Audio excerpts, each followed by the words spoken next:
بسم الله الرحمن الرحيم أحمدك ربي وأستعينك وأصلي وأسلم على خيرة خلقك سيدنا محمد صلوات ربي وسلامه عليه وعلى آل بيته الطاهرين الطيبين المنتخبين عليهم السلام والرضا عن الصحب الغر الميامين وعلى من اهتدى بهداه وسلك طريقه إلى يوم الدين.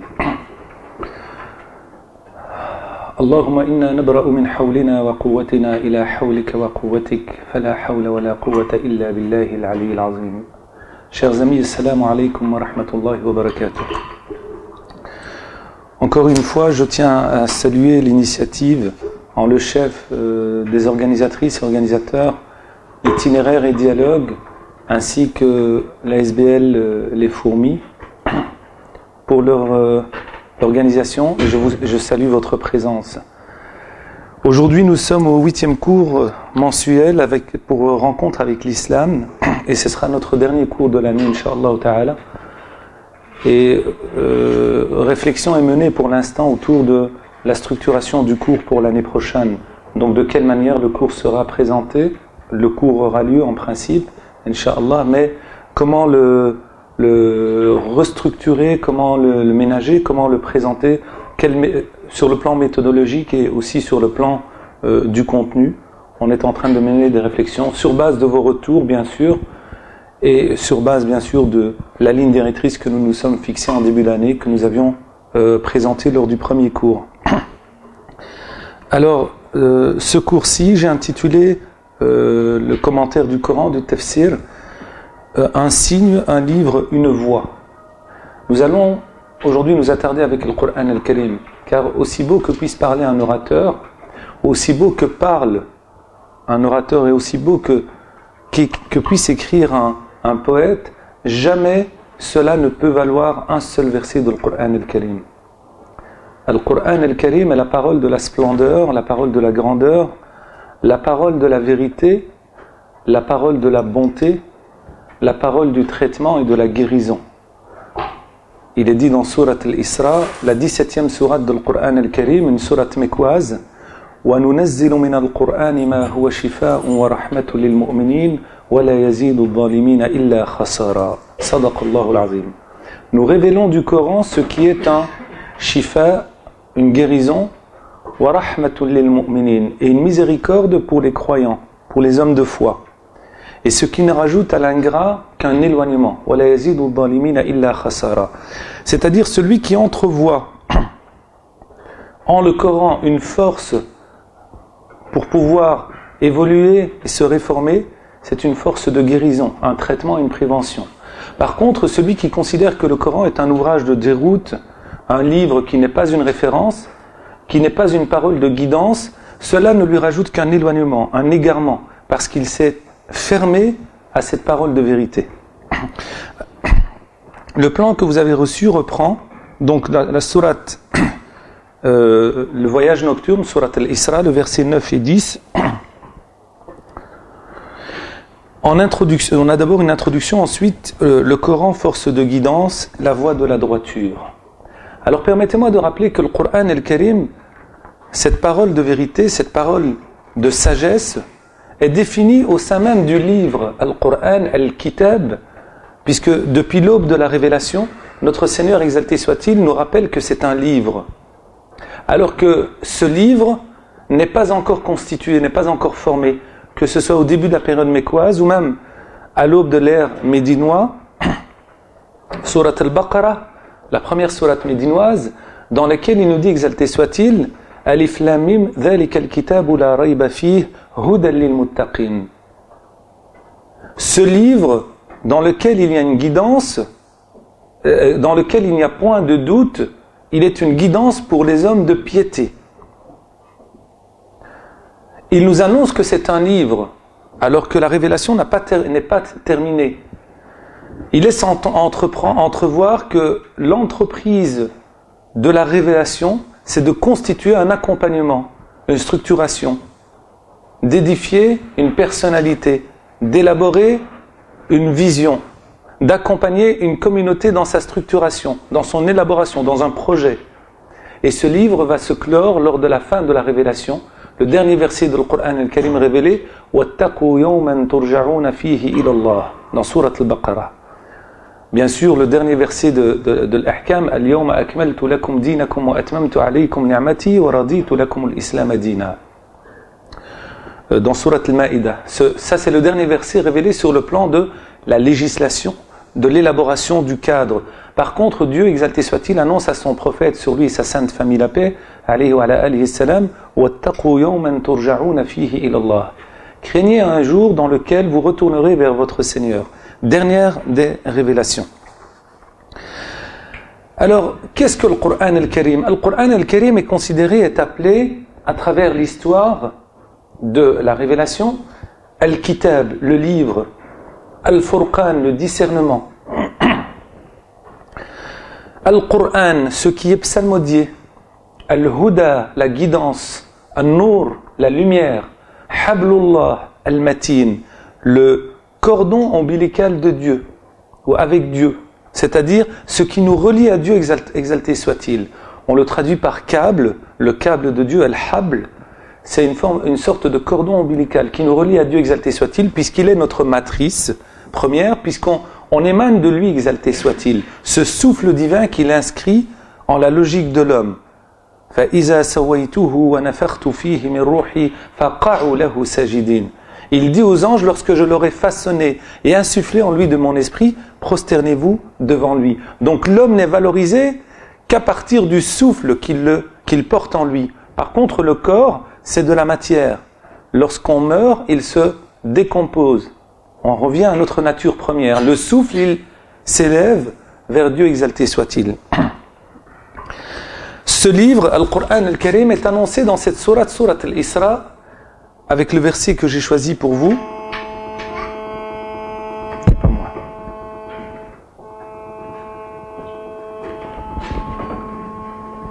Non, c'est pas moi. بسم الله الرحمن الرحيم إن هذا القرآن يهدي للتي هي أقوم ويبشر المؤمنين الذين يعملون الصالحات أن لهم أجرا كبيرا صدق الله العظيم. Ce premier verset qui est le verset 9 de la sourate 17, sourate mécoise, je rappelle que le Coran Karim, nous l'avions déjà dit au départ de ces cours, le Coran a été révélé sur 23 années. S'il vous plaît, si on pourrait éteindre nos téléphones portables, barakallahu fikum. Et si on peut fermer la porte, barakallahu fikum.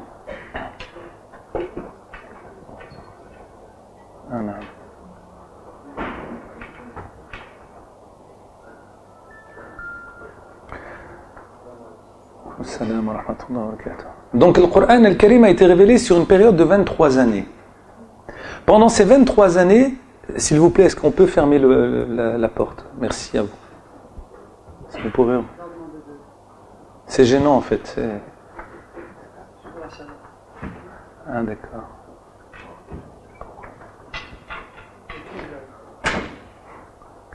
Je vous en prie, non, il n'y a pas de problème. Sur 23 années, le Coran est révélé, à partir de 610 jusqu'en 622 de l'ère chrétienne. En 610, c'est la période médinoise qui débute. Nous avons 90 sourates mécoises et 24 sourates médinoises. Bien sûr, nous avons des versets, ou des sourates plutôt, qui portent en leur sein des versets mécois et médinois à la fois. Mais en général, on les définit, mais la sourate est majoritairement mécoise ou médinoise. Ici, sourate al-Isra, la 17e sourate, est mécoise, pré-hijrienne. Le verset 9, إن هذا القرآن يهدي للتي هي أقوم ويبشر المؤمنين الذين يعملون الصالحات أن لهم أجرا كبيرا صدق الله العظيم. Ce livre, ce Coran, guide vers la meilleure des voies, التي هي أقوم, ce qui est de l'ordre du stable, du meilleur. Et il annonce la bonne nouvelle. ويبشر المؤمنين الذين يعملون الصالحات, ceux qui accomplissent de bonnes œuvres, أن لهم أجرا كبيرا, qu'ils ont une récompense considérable.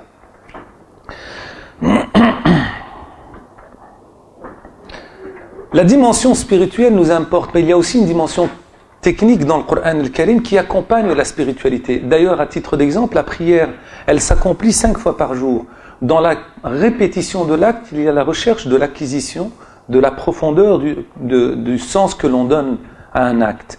Dans la répétition, on va ancrer l'aspiration à Dieu, exalté soit-il, par le biais de la répétition d'un acte. Le Coran est une force de guidance, certes, puisqu'il trace une voie, il élabore une réflexion, il accompagne une communauté dans son élaboration, dans sa structuration. Ce sont des thèmes qui sont rapportés, des sujets qui sont élaborés, et c'est un sens qui est construit à travers les versets de Coran al-Karim. Je rappelle que la dimension de la technicité de Coran al-Karim est bien mise en évidence par nos ulama. À titre d'exemple, l'imam Suyuti, rahimahullah ta'ala, qui meurt en 1505 de l'ère chrétienne, en 911 de l'ère hégirienne, il écrit Al-Itqan fi ulum al-Qur'an. Et dans cet ouvrage, il met en évidence les sciences du Coran. Le Coran est accompagné par des outils qui nous permettent de déchiffrer le contenu. C'est une grille de lecture qui nous est offerte. Parce que le non-musulman, lorsqu'il lira le Coran, il dira c'est un ouvrage qui me donne l'impression d'être un livre décousu. Le musulman,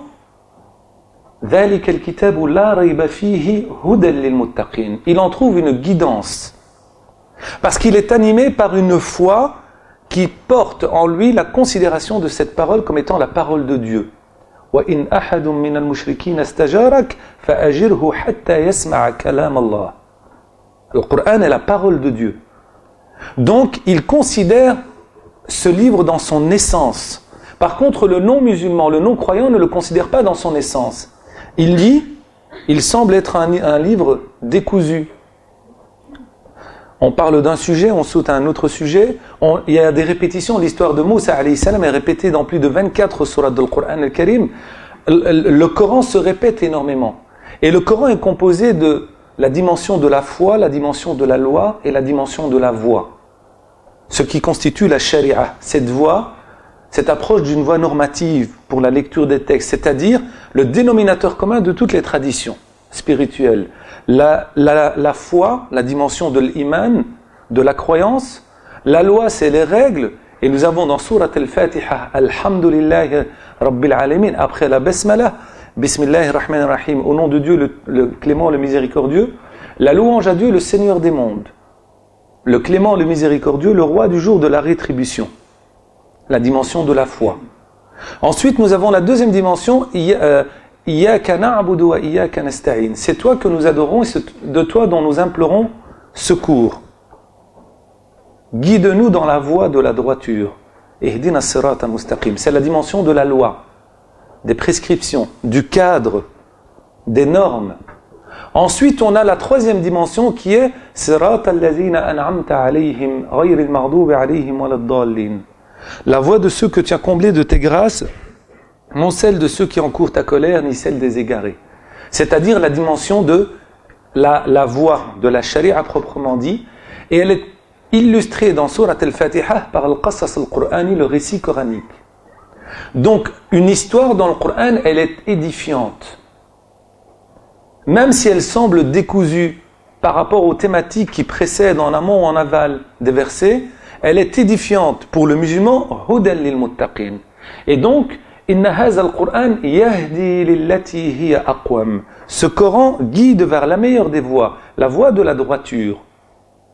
Abdullah ibn Mas'ud radiyallahu anhu arda, sahabi al-jalil, ibn Abd, le noble compagnon de qui disait le prophète alayhi salam, lorsqu'un jour les compagnons le voient et il décèle ses mollets qui sont, il était fin, mince, petit de taille, et il sourit.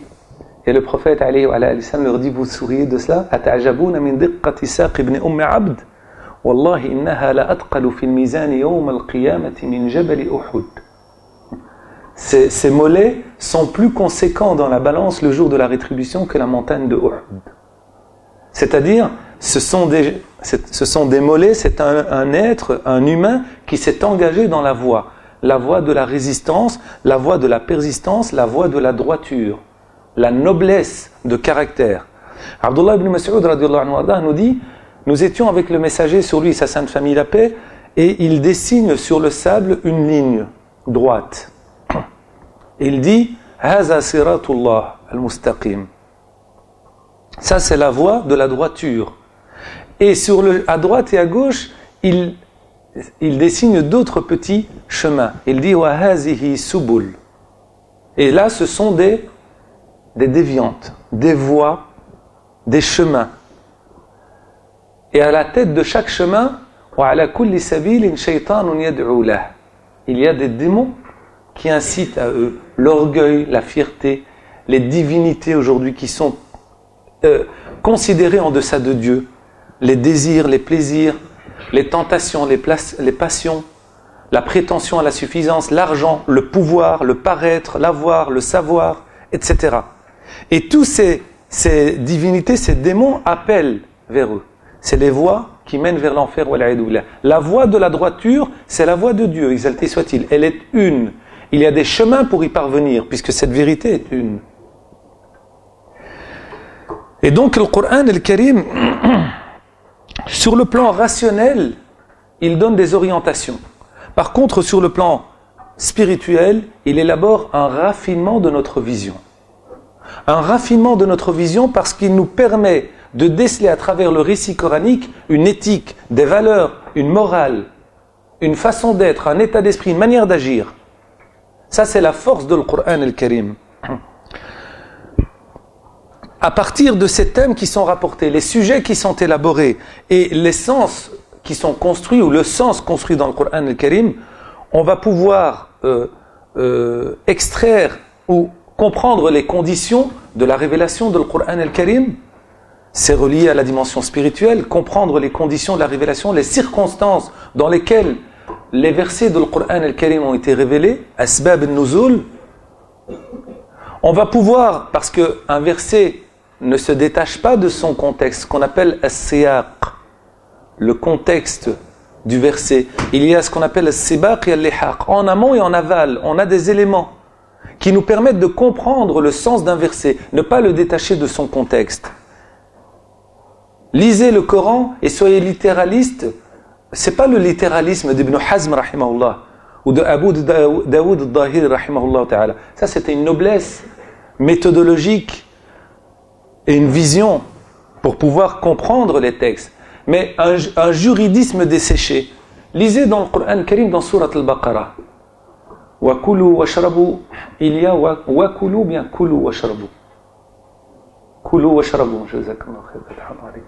كلوا واشربوا حتى يتبين لكم الخيط الأبيض من الخيط الأسود من الفجر ثم أتموا الصيام إلى الليل. Mangez et buvez jusqu'au moment où vous distinguez le fil blanc du fil noir. خيط الأبيض من الخيط الأسود من الفجر, de l'aube. ثم أتموا الصيام إلى الليل. Ensuite, continuez le jeûne jusqu'à la tombée de la nuit. Appliquez ce verset à un Esquimau. Combien de temps il va jeûner? 6 mois. Vous avez été de mauvais élèves en géographie. 6 mois. J'aurais respecté le sens apparent du verset, mais j'aurais assassiné l'enseignement fondamental du Coran al-Karim. Le Coran ne pousse pas la personne à se détruire. Il y a des circonstances qui font que le verset du Coran al-Karim doit être compris en fonction de ses finalités, son objectif. Al-Maqsad, Maqasid, Sharia. Les finalités, les objectifs ultimes de la législation de la voie musulmane. Donc il faut comprendre les conditions, les circonstances, il faut orienter les finalités et extraire les priorités. D'autres versets ne prêtent pas à confusion. Certains versets sont explicites, etc. Et donc cette guidance nécessite une compréhension, elle nécessite une lucidité. Il est rapporté, si j'ai bonne mémoire, dans l'introduction de Tafsir d'Ibn Kathir, rahimahullah ta'ala. Je crois que... non, c'est Abdullah ibn Mas'ud, je pense, qui dit, on apprenait, si j'ai bonne mémoire, nous apprenions du temps du prophète, alayhi salam, quelques versets, bada, entre 3 à 9 à 10 versets. Quelques versets. On les étudiait, on les comprenait et on les appliquait. فنحفظها ونفقهها ونعمل بموجبها أو بمقتضاها. En pédagogie élémentaire, on passe par des étapes. Le savoir, le savoir-faire et le savoir-être. c'est exactement ce processus-là pour l'étude de l'Qur'an al-Karim.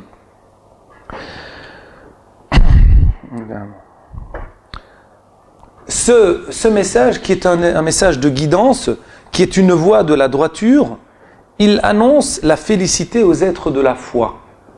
يُبَشِّرُ الْمُؤْمِنِينَ الَّذِينَ يَعْمَلُونَ الصَّالِحَاتِ أَنَّ لَهُمْ أَجْرًا كَبِيرًا. Les croyants qui accomplissent de bonnes œuvres. Nous avons à partir de l'Qur'an al-Karim le réseau du dire et le réseau de l'agir. Il ne suffit pas de parler, il ne suffit pas de lire, il ne suffit pas de dire le Coran, de le citer, mais il faut encore le vivre. C'est-à-dire que le Qur'an al-Karim n'est pas uniquement de l'ordre de la théorie. Le Qur'an al-Karim façonne une personnalité, définit l'élaboration d'un caractère. Et donc, il faut pouvoir le vivre, l'appliquer, vivre avec le Qur'an al-Karim. Il est rapporté dans la tradition que le Qur'an al-Karim synthétise les livres révélés. D'ailleurs, dans Surat al-Baqarah, la deuxième sourate, le verset Ayat al-Bir, le verset du bien, في آية البر ليس البر أن تولوا وجوهكم قبل المشرق والمغرب ولكن البر من آمن بالله واليوم الآخر والملائكة والكتاب والنبيين. Al-Kitab, c'est le livre céleste, c'est-à-dire le message de Dieu révélé à l'humanité. Al-Tawrah, Al-Injil, Al-Zabour, Al-Qur'an, Suhuf Moussa, Suhuf Ibrahim, les pages, les livres, la Torah, le psaume, l'évangile, les messages dont on a connaissance et dont on n'a pas connaissance. Al-Qur'an al-Karim synthétise ces messages-là. Il est le symbole de la révélation de Dieu, exalté soit-il. Et le Qur'an al-Karim est synthétisé dans Suwar al-Mufassal. Les sourates qui commencent, Surat al-Rahman, Surat Qaf, etc., Surat al-Dhariyat, Surat al-Qamar, ces sourates qui traitent principalement de la foi, des signes qui nous interpellent, l'ayat, qui nous parlent de l'univers, etc., pour asseoir la notion de la foi, de la considération de Dieu, de déceler Dieu à travers les signes, exaltés soit-il, déceler son omniscience, son omniprésence et son omnipotence. Subhanahu jalla fi'ula, gloire à lui. Et il dit, Suwar al-Mufassal, l'ukhisat fi surat al-Fatiha. Se synthétise dans surat al-Fatiha. Wa surat al-Fatiha, elle se synthétise dans Iyyaka na'bud wa Iyyaka nasta'in. C'est toi que nous adorons, c'est toi dont nous implorons secours. C'est-à-dire que la dimension de la vie du croyant, ce n'est pas uniquement dire Ashhadu an la ilaha illallah wa anna Muhammad Rasulullah alayhi wa alayhi salam. Il s'agit encore de vivre en conséquence.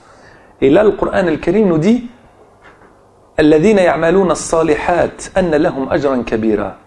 Ceux qui ont la foi et accomplissent de bonnes œuvres. C'est-à-dire que c'est toi que nous adorons, c'est toi dont nous implorons secours. Si Dieu ne t'avait pas offert son aide, tu ne pourrais pas l'adorer. Exalté soit-il. Mais tu dois marquer cette adhésion au projet de Dieu par l'ibada. Et l'ibada se concrétise par l'amal, l'action. L'action, c'est l'action principale de notre foi. L'islam, c'est une philosophie de l'acte. La philosophie, entre guillemets, dite occidentale, c'est la philosophie de l'être. En islam, c'est la dimension de l'acte. Al-iman, al-aqida, al-shahada, c'est un acte. C'est un acte de cœur. Lorsque tu témoignes, tu dis « Ashhadu an la ilaha illallah wa ashhadu anna Muhammadan Rasulullah », tu accomplis un acte de cœur. Et tu es musulman à partir du moment où tu définis ton témoignage. D'où je considère, je l'avais déjà dit ici, que le musulman qui dit la shahada est un musulman. Il a une faille s'il ne pratique pas la prière, mais je ne dirais pas un musulman. On dit court quand on dit non pratiquant. C'est pour faire court. Mais il pratique la foi, il pratique l'iman, mais il a un manquement considérable qui est le piliastre, si je peux me permettre, de notre spiritualité, as-salah, qui est amoududdin, le principe fondamental de la tradition spirituelle de l'islam. Donc, il annonce la félicité aux êtres de foi. Il exhorte à l'humilité et ouvre la foi à l'horizon du jour dernier. Effectivement, وَأَنَّ الَّذِينَ لَا يُؤْمِنُونَ بِالْآخِرَةِ أَعْتَدْنَا لَهُمْ عَذَابًا أَلِيمًا. صدق الله العظيم. Le deuxième verset de cette sourate nous met en évidence que ceux qui ne croient pas en le jour dernier, nous leur avons préparé un châtiment douloureux. C'est-à-dire, ils sont dévalorisés dans la considération de Dieu, exalté soit-il. Ils sont dans l'éloignement de Dieu, dans la colère de Dieu. Wal'iyadu billah. Pourquoi ? Parce qu'ils ne considèrent pas le jour dernier. Revenons en arrière dans le début de la révélation. Le prophète, alayhi salam, on l'avait vu à cette table lors du premier ou deuxième cours, je pense avec le professeur Hamdouni. Le prophète, alayhi salam, avait commencé sa révélation par l'iman billah wal yawm al-akhir. Deux paramètres fondamentaux. Qulu la ilaha illallah tuflihu. Dites rien de divin si ce n'est Dieu, vous aurez la félicité. Ne considérez que Dieu, exalté soit-il, il n'y a pas d'autre divinité en deçà de Dieu, c'est entrevoir le jour dernier, parce qu'il nous a créés pour nous ressusciter après la mort afin de nous juger et de nous récompenser. Donc la foi en Dieu, c'est la centralisation de notre préoccupation. C'est pas le shirk qui éparpille tes préoccupations. L'iman, le tawhid, l'unicité, il centralise ta préoccupation, ton énergie, ta préoccupation, par la foi. Et ensuite, il y a un nouvel horizon qui s'ouvre devant nous. C'est la foi en le jour dernier. C'est pour ça que les mouchriquins ont dit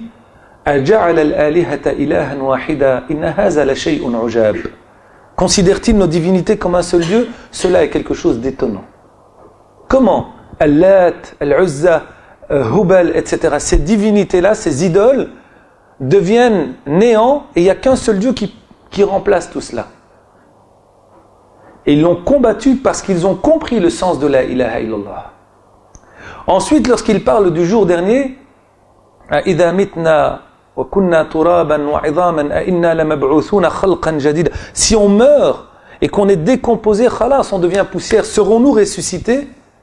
قُلْ كُونُوا حِجَارَةً أَوْ حَدِيدًا أَوْ خَلْقًا مِمَّا يَكْبُرُ فِي صُدُورِكُمْ. Soyez ce que vous voulez.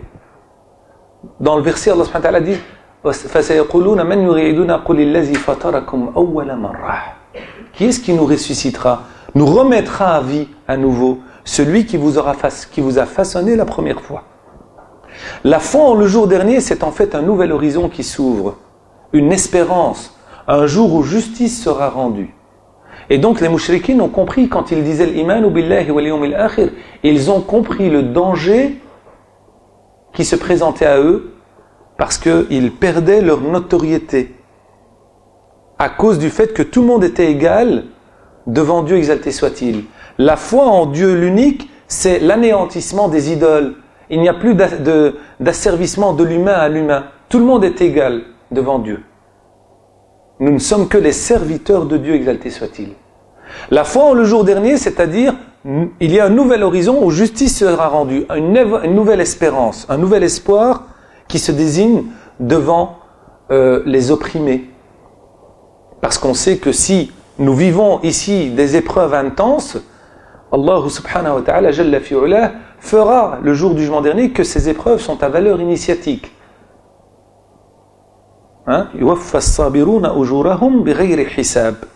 Les persévérants recevront leur récompense de manière éternelle le jour de la rétribution, parce qu'ils ont patienté et persévéré dans la voie de Dieu. Alors le Coran al-Karim nous exhorte à cela, à cette humilité, puisque 114 sourates, 6236 versets, c'est un message dont on extirpe constamment un nouvel enseignement. Imaginez-vous la lecture du Coran constamment. Parfois vous lisez le Coran al-Karim et vous avez l'impression de ne jamais avoir perçu ce verset ou ce sens-là. Sayyidina Omar ibn Khattab radiyallahu anhu ardah, lorsque le prophète alayhi salam meurt, la communauté est en ébullition sur le plan de l'émotion. Et Abu Bakr as-Siddiq radiyallahu anhu ardah rentre à la mosquée, il trouve la communauté qui bouillonne et Omar qui brandit son épée radiyallahu anhu ardah et qui dit: celui qui ose dire que Mohammed est mort, je lui tranche le cou. Mohammed alayhi salam n'est pas mort, il est parti à la rencontre de Dieu. Regarde, c'est l'amour qui lui fait oublier la nature humaine du prophète alayhi salam, que innaka mayyitun wa innahum mayyitun. Tu es mortel et ils sont mortels. Et Abu Bakr as-Siddiq radiyallahu anhu ardah a été persisté par Dieu exalté soit-il. Il monte sur la chair, le mimbar, et il dit Ayyuhan nas, man kana ya'budu Muhammadan fa inna Muhammadan qad mat. Celui qui adorait Mohammed, Mohammed est mort. Wa man kana ya'budu Allah fa inna Allah hayyun la yamut. Celui qui adore Dieu, Dieu est éternel, il ne meurt pas.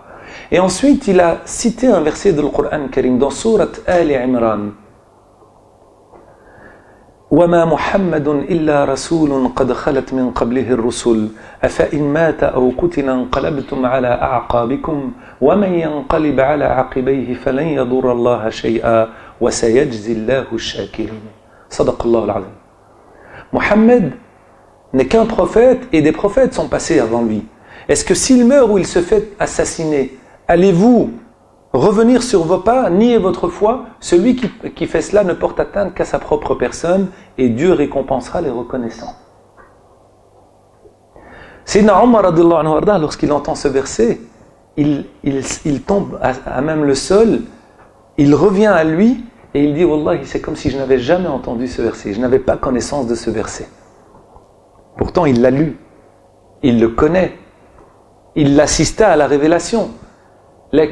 Parfois, l'émotif prend le dessus, une décharge émotive, qui fait que on ne se rend pas compte d'une vérité qui est inscrite, soulignée dans le Coran al-Karim. D'où la nécessité de lire, de psalmodier le Coran al-Karim. Ne psalmodie-t-il pas le Coran, ou alors les cœurs sont-ils scellés? Wal'iyadu billah. Comme dit le hadith, la ya'rifu ma'roufan wa la yunkiru munkaran. Il n'approuve aucun convenable, il ne désapprouve aucun blâmable. Le cœur est scellé. Wal'iyadu billah. Alors, le Coran al-Karim donne des réponses dans l'absolu. Effectivement.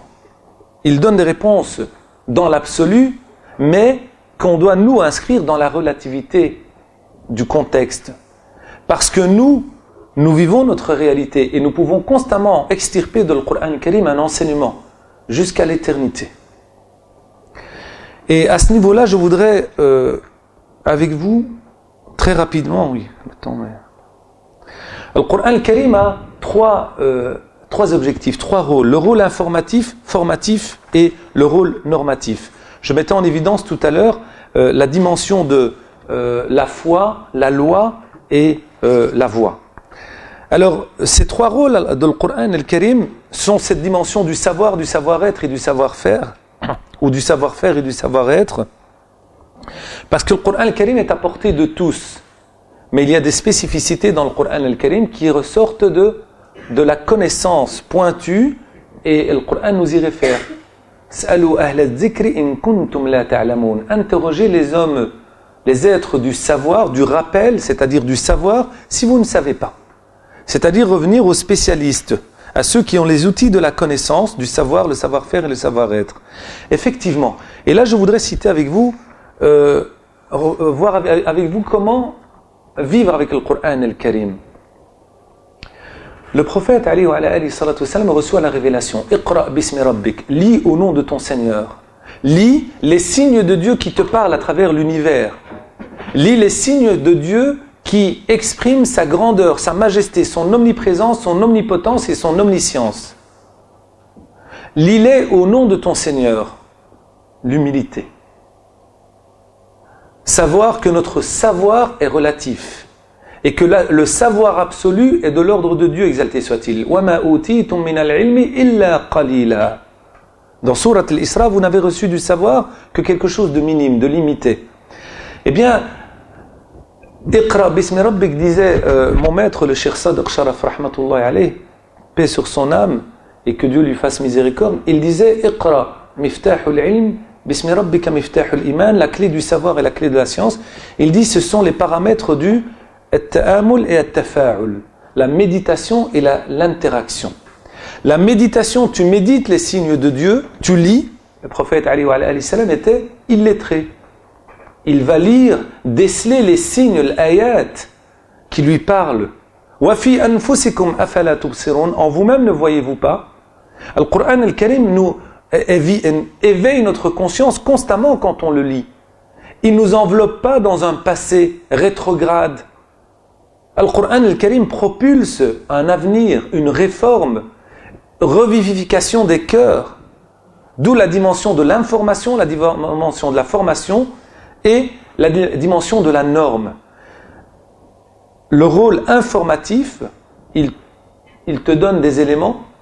Tu prends connaissance de l'histoire de Moïse avec Pharaon, de l'histoire de Haman, de Qarun, de l'histoire des prophètes, Adam alayhi salam avec Iblis, de l'histoire de Sulayman avec son peuple et avec les djinns, de l'histoire de l'ensemble des prophètes et de Sayyidina Muhammad alayhi salatu wassalam. Il t'informe, il te donne des éléments. Alif lam mim ghulibatir rum fi adna al-ard wa hum min ba'di ghalabihim sayaghlibun. Allah subhanahu wa ta'ala informe, donne des éléments. Certains qui sont de l'ordre du caché. Ilmul ghaib. Inda Allah subhanahu wa ta'ala. Nous avons le rôle, la responsabilité d'y croire. Al-imanu bil ghaib. Nous n'avons jamais vu les anges. Nous n'avons jamais vu le paradis et l'enfer. Nous n'avons jamais vu l'au-delà, le monde du purgatoire, etc. Mais nous y croyons. Il informe. Ensuite, il forme. Il élabore des principes. Il définit des objectifs pour former et structurer une personnalité, une communauté. لِنُثَبِّتَ بِهِ فُؤَادَكَ. Allah subhanahu wa ta'ala a révélé le Coran al-Karim en relatant les récits des prophètes antérieurs au prophète Sayyidina Muhammad alayhi salam, depuis Adam alayhi salam jusqu'à Sayyidina Isa alayhi salam, Jésus, pour raffermir le cœur du prophète alayhi salam. Des éléments dont il n'avait pas connaissance. Et il l'éduque dans le cheminement. Il l'éduque pour raffermir son cœur, pour asseoir cette confiance en Dieu, exalté soit-il, la dimension de la foi. Et ensuite, on a le troisième rôle qui est le rôle normatif.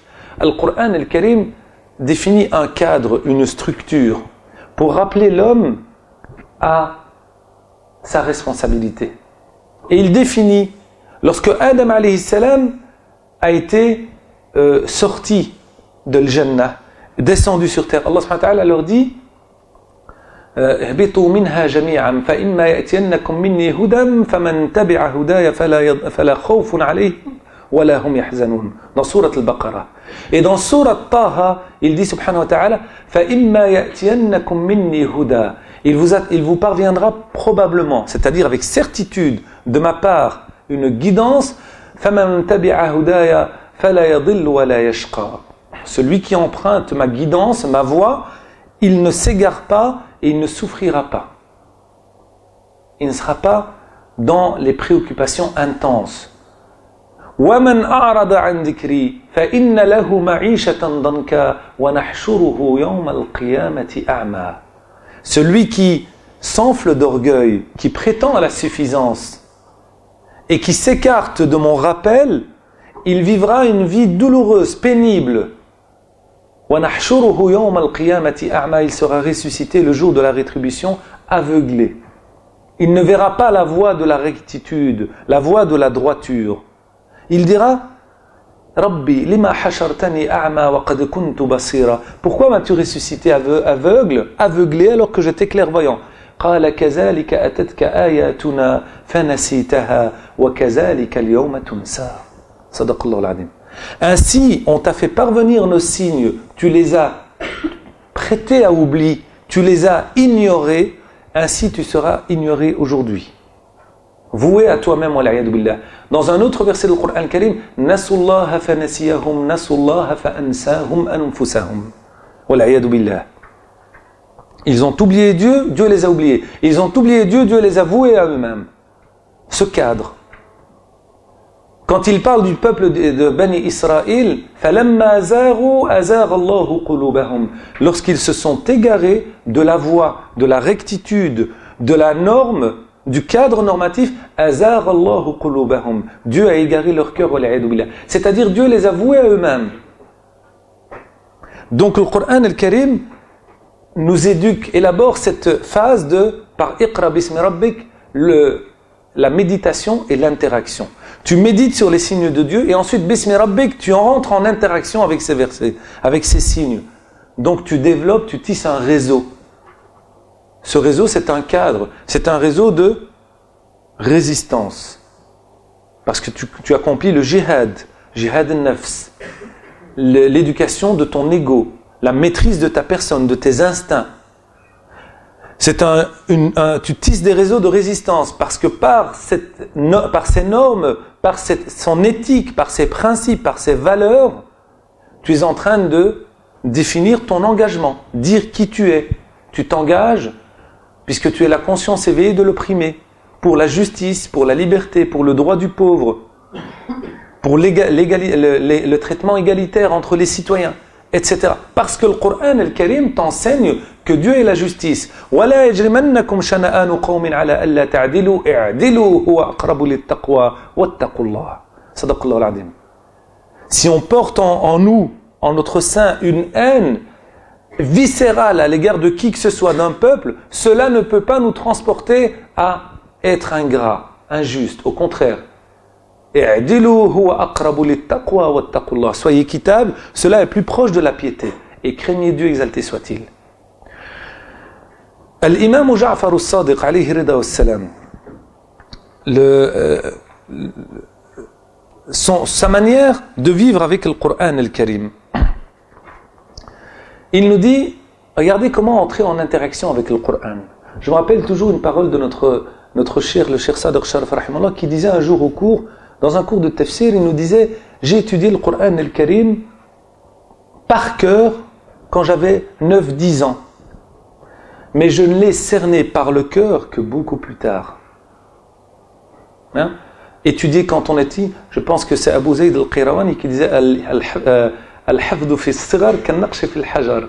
Le fait d'étudier quand on est petit, c'est comme graver dans une pierre. C'est bien d'étudier le Coran. Et on est content, parfois on est un petit, Masha'Allah, il connaît 15 hizb, il connaît le Coran Karim. Et ça fait plaisir. Ça fait plaisir. Au moins, sa mémoire, elle est forgée. Et il connaît la parole de la vérité, la parole de la splendeur, la parole de la grandeur, la parole de la bonté. Lakin, il ne suffit pas de le connaître par cœur. Il faut encore le cerner par son cœur. C'est-à-dire vivre at-ta'amul ma'a al-Qur'an al-Karim. Agir en conséquence de l'Qur'an al-Karim. Et l'imam Ja'far al-Sadiq, radiyallahu anhu, ardahu alayhi rida wassalam, il meurt en 148 de l'Hégire. Et il dit Ajibtu liman asabahu khawf. Je m'étonne de celui qui est pris par la peur. كيف لا يفزع إلى قول الله عز وجل. Comment ne fuit-il pas vers la parole de Dieu, exalté soit-il? الذين قال لهم الناس إن الناس قد جمعوا لكم فاخشوهم فزادهم إيمانا وقالوا حسبنا الله ونعم الوكيل.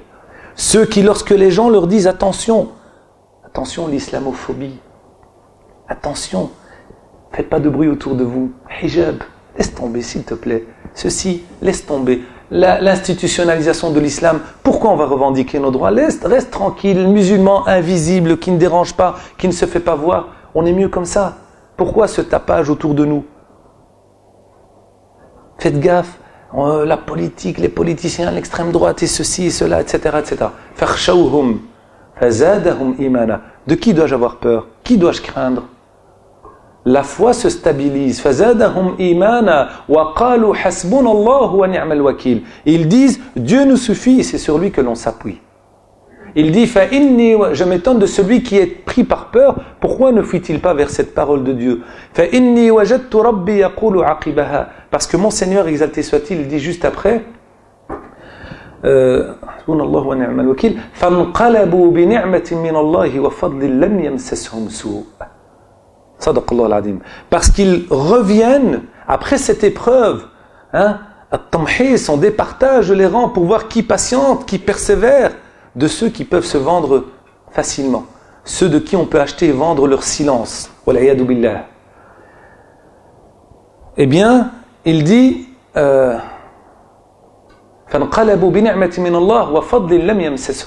ils reviennent avec une grâce de Dieu et un bienfait sans qu'ils soient éprouvés par le mal. Et il dit وَإِنِّي عَجِبْتُ لِمَنْ أَصَابَهُ خَوْفٌ كيف لا يفزع من أصابه مرض كيف لا يفزع إلى قول الله عز وجل مسني الضر وأنت أرحم الراحمين. Celui qui est éprouvé par la maladie, l'angoisse, la dépression, les maladies psychosomatiques, une maladie physique, Comment ne fuit-il pas vers la parole de Dieu, exalté soit-il? Le mal m'a éprouvé et tu es certes clément, miséricordieux.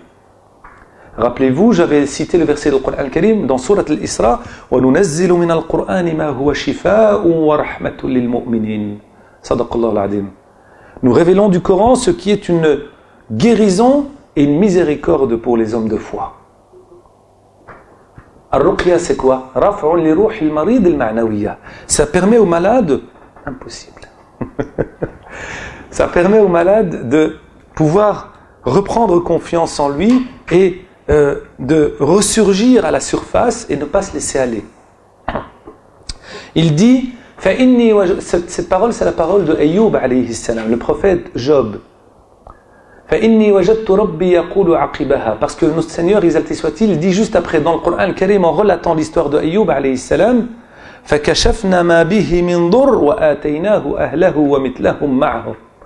Allah subhanahu wa ta'ala dit, nous lui avons retiré ce qu'il éprouve comme maladie, parce qu'il s'en est remis à Dieu, exalté soit-il. Il s'attarde aussi sur celui qui est éprouvé par l'ham et al-gham. Inni ajibtu liman asabahu gham, celui qui est éprouvé par l'angoisse, par la dépression, par la déroute, par l'insouciance, par la fragilité, par l'oubli de Dieu. Parce que tout dans cette société appelle à l'oubli de Dieu.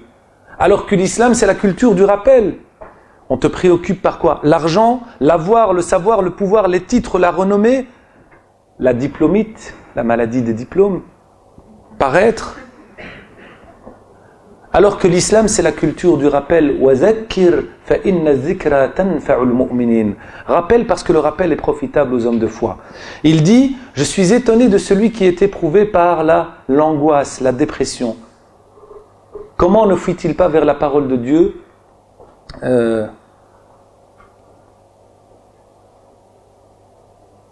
La ilaha illa anta subhanak inni kuntu min ad-dhalimin. Rien de divin si ce n'est toi, gloire à toi. Pas d'autre divinité en deçà de toi. Gloire à toi. Que je sois parmi les ingrats. S'en remettre à Dieu, exalté soit-il. فإني وجدت ربي يقول عقبها فنجيناه من الغم وكذلك ننجي المؤمنين. صدق الله العظيم. L'histoire de Yunus alayhi salam, le prophète Jonas. Nous lui avons retiré ce qu'il éprouve comme gham, comme angoisse, comme préoccupation. وكذلك ننجي المؤمنين. Et ainsi nous venons en aide aux hommes de foi. Celui qui a confiance en Dieu, il s'en remet à Dieu, Dieu lui vient en aide. Chers frères et sœurs, Sayyidina Omar radiyallahu anhu warda nous rapporte le hadith du prophète Ali wa alayhi salam, et je termine si tu me le permets. Inna Allah yarfa'u bihadha al-kitabi aqwaman wa yada'u bihi akharin. Dans Sahih Muslim, il dit, Dieu exalté soit-il, élève par ce message, par ce livre des peuples, il en rabaisse d'autres. Khafidatun rafi'ah. إذا وقعت الواقعة ليس لوقعتها كاذبة خافضة رافعة يوم القيامة. Le jour de la rétribution, certains seront valorisés par le livre, par le message qu'ils ont emprunté, sur base duquel ils ont vécu. Et ils seront humiliés, rabaissés parce qu'ils se sont détournés du message, de la voie de la droiture. Les réseaux que nous devons tisser autour du Coran al-Karim, c'est celui justement de la parole, de dire en conséquence du Coran et d'agir. Sayyidina Uthman ibn Affan radiyallahu anhu arda nous rapporte le hadith dans Sahih al-Imam al-Bukhari du prophète Ali wa alayhi salam, dans lequel il dit khayrukum man ta'allama al-Qur'ana wa 'allamahu. Le meilleur d'entre vous est celui qui a étudié le Coran, qui a appris le Coran et qui l'a enseigné. Il n'y a pas seulement la dimension d'apprendre, d'acquérir un savoir soi-même, mais il y a aussi la responsabilité de témoigner de sa foi. De dire qu'est-ce que le Coran al-Karim. Vous savez, le Coran fait peur parce qu'on ne le connaît pas. L'islam, c'est inconnu. Il fait peur parce qu'on ne le connaît pas. On ne connaît de le Coran et de l'islam que halal et haram, bid'a et sunnah, sahih et da'if, kafir, muslim, mubtadi', dal, mudil. Et on ne connaît pas le contenu. On présente l'islam comme étant un bloc qui catégorise les gens en enfer et au paradis, qui est de ressort de Dieu. Mais le contenu du Coran, son message, 114 sourates, dont 113 commencent par Bismillahir-Rahmanir-Rahim, au nom de Dieu, le clément, le miséricordieux. Elle est où la miséricorde? Dans notre attitude, dans notre témoignage, dans notre engagement, dans notre posture. Nous ne vivons pas en conséquence de Coran al-Karim. Le Coran al-Karim, et je voudrais, malheureusement le temps ne me le permet pas, mais de toute façon avec notre grand frère et le professeur Mustafa Kastit, Inch'Allah Ta'ala, on aura l'occasion de voir sur la dimension pratique comment dans la tradition du prophète et dans la sira du prophète vivre avec le Coran al-Karim, ce qui nous permettra d'avoir une approche pragmatique aussi de le Coran, parce que le Coran al-Karim c'est pas je pense que ألم يأن للذين آمنوا أن تخشع قلوبهم لذكر الله وما نزل من الحق ولا يكونوا كالذين أوتوا الكتاب من قبل فطال عليهم الأمد فقست قلوبهم وكثير منهم فاسقون صدق الله العظيم.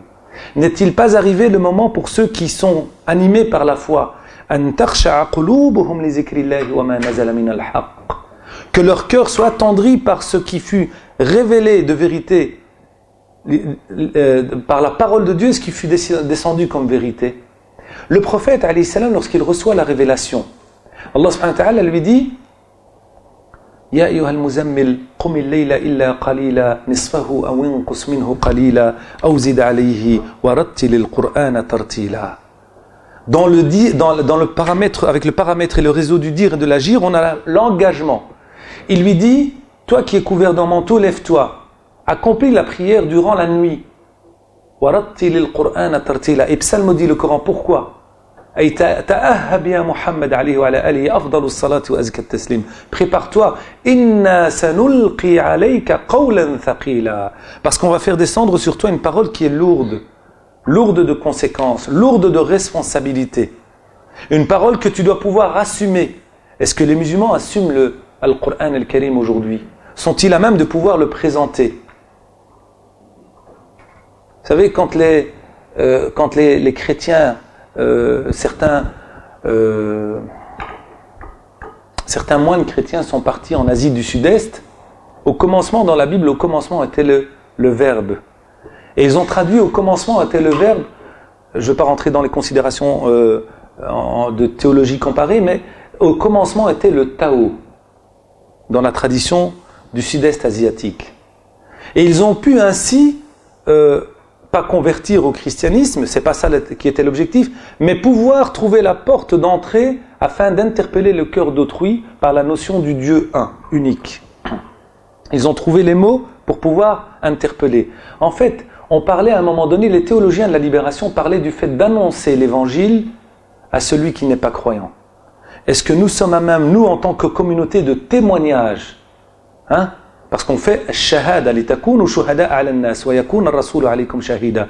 Sommes-nous à même de pouvoir présenter, annoncer le Coran à l'homme irréligieux, aux non-croyants, aux non-musulmans? Parce que le Coran al-Karim, il englobe les messages, il reconnaît les anciennes traditions spirituelles. Annoncer le Coran à l'homme irréligieux, c'est lui donner du sens, une quête de sens. Une quête de sens, c'est de comprendre le Coran afin de vivre en conséquence avec le Coran al-Karim. Il ouvre des horizons.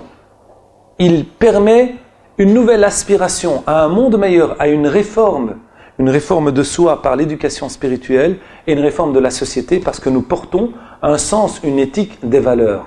Où est l'homme de foi qui est à même de pouvoir annoncer le Coran à la société qui est irréligieuse, à la société qui est parfois anti-religieuse, à la société qui est anti-spirituelle parfois? Parce qu'on a tendance à considérer que le religieux c'est passéiste, rétrograde. Eh bien le Coran al-Karim c'est une parole qui annonce la bonne nouvelle. Parce que le prophète il est mubashiran wa nadiran. Il annonce la bonne nouvelle et il avertit de la colère de Dieu, exalté soit-il. Mais il annonce. Annoncer la bonne nouvelle, c'est être porteur de ce message qui est le message par lequel on va témoigner de notre foi. Barakallahu fik. Jazakumullahu khairan, wallahu a'lam wa a'la wa ahkam. Wa sallallahu ala sayyidina Muhammad wa ala alihi wa sallam. Assalamu alaikum wa rahmatullah.